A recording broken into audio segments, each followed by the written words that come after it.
பெங்களூர்லேருந்து அவங்க வந்தாங்க இல்லையா, அவங்களுக்கு கூட ஏதாவது பிரச்சனையாச்சா? அவங்களுக்குள்ள எதுவும் பிரச்சனை இல்லை மேடம். காசு கேட்டு ஏதோ தகராறு பண்ணாங்கன்னு கேள்விப்பட்டேன். காசு கேட்டது வந்து அவங்க வீட்டுக்கார்ட்ட தான் மேடம் கேட்டாங்க. ஏதோ சண்டை போட்டிருக்காங்க. சண்டை போட்டிருக்காங்கன்றது மட்டும் கூட எங்களுக்கு உள்ள நாங்கள் அதாவது வந்து உள்ள நீங்க மறைக்கிறீங்க தம்பி, மறைச்சு பிரயோஜனம் இல்லை மேடம். நிஜமா காசுக்காக சண்டை நடந்திருக்காங்க. எதுக்காக காசு? யாரு காசு அவங்களுக்கு தான் தெரியும். பெங்களூர்ல இருக்கிறவங்களுக்கு தான் தெரியும். காசுக்காக சண்டை போட்டிருக்காங்கன்னு எப்படி தெரிஞ்சது? நிஜமா அந்த விஷயம் எங்களுக்கு தெரியாது மேடம். இது வரைக்கும் கூட. உங்க அம்மாக்கு யாராவது நெருக்கடி கொடுத்தீங்களா காசு கேட்டு? எங்க அம்மாவுக்கு நான் நெருக்கடியும் கொடுக்க மாட்டேன். அது உங்களுக்கும் தெரியும், அவங்களுக்கும் தெரியும். பண விஷயம் வந்து எங்க அம்மா வந்து அவங்க அம்மா கிட்ட சொல்லியிருக்காங்க. என்ன சொல்லிட்டு வந்து அவங்க அம்மா கிட்ட சொல்லியிருக்காங்க, இது மாதிரி பண விஷயமா தான் கேட்டு வந்து அவங்க பெங்களூர்ல இருந்து அவங்க சின்ன மனைவியை வந்து இப்படி சொல்லப்படுறாங்க. இந்த பணம் நான் என் புள்ள காசு வருது எடுத்து அவங்களுக்கு நான் எப்படி கொடுப்பேன்? அதுதான் பிரச்சனை.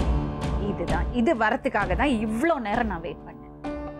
ஏன் நீங்க இவ்வளோ நேரம் இதை யாரும் சொல்லலை என்கிட்ட? இந்த விஷயம் நம்மளாம் தெரியாது மேடம். அவங்க பணம் கொடுக்க கேட்டு வாங்குறது இது அவங்க ஃபேமிலி மேட்டர். நம்ம எப்படி தெரியும்? நம்மகிட்ட கண்டுக்கல மேடம். அப்போ இவங்க அக்கௌண்ட்டுக்கு வந்த காசை கேட்டிருக்காங்க. இவங்க அக்கௌண்ட்டுக்கு வந்த காசை இவங்க கேட்கல மேடம். நான் வந்து அதாவது வந்து அவங்க யாரும் கேட்கல. அப்பா வந்து கேட்டிருக்காங்க. அப்பா வந்து கேட்டிருப்பாரு. அவங்க 2 பேருக்கும் வாக்குவாதம்.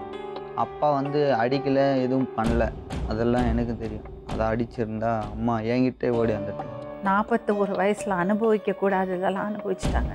ஆனா அந்த அம்மாட்ட ஒரு பவர் இருந்ததுங்க. அந்த அம்மா வந்து பூமி அளவுக்கு தாங்கிட்டு இருந்தாங்க. அப்படி இருக்கிறவங்க ஏன் தற்கொலை பண்ணிக்கணும்?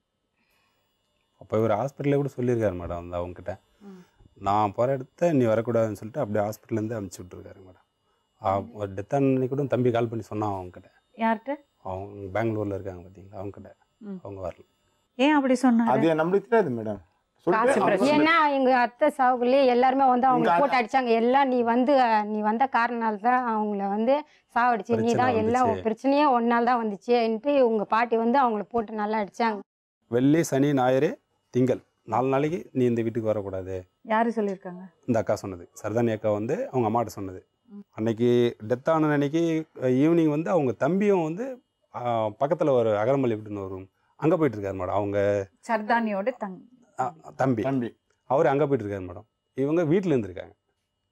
இவங்க 2 பேர்த்துக்குமே அவங்க அப்பா கூப்பிட்டு தான் தம்பியே வந்திருக்காங்க. நான் தான் போயிட்டு. பசங்களோட நிலைமை என்னப்பா இப்போ? பசங்களோட நிலைமையா மேடம், அதாவது வந்து அம்மா அப்பா இறந்த உடனே 4 நாளாக நான் பார்த்துட்டு இருந்தேன்.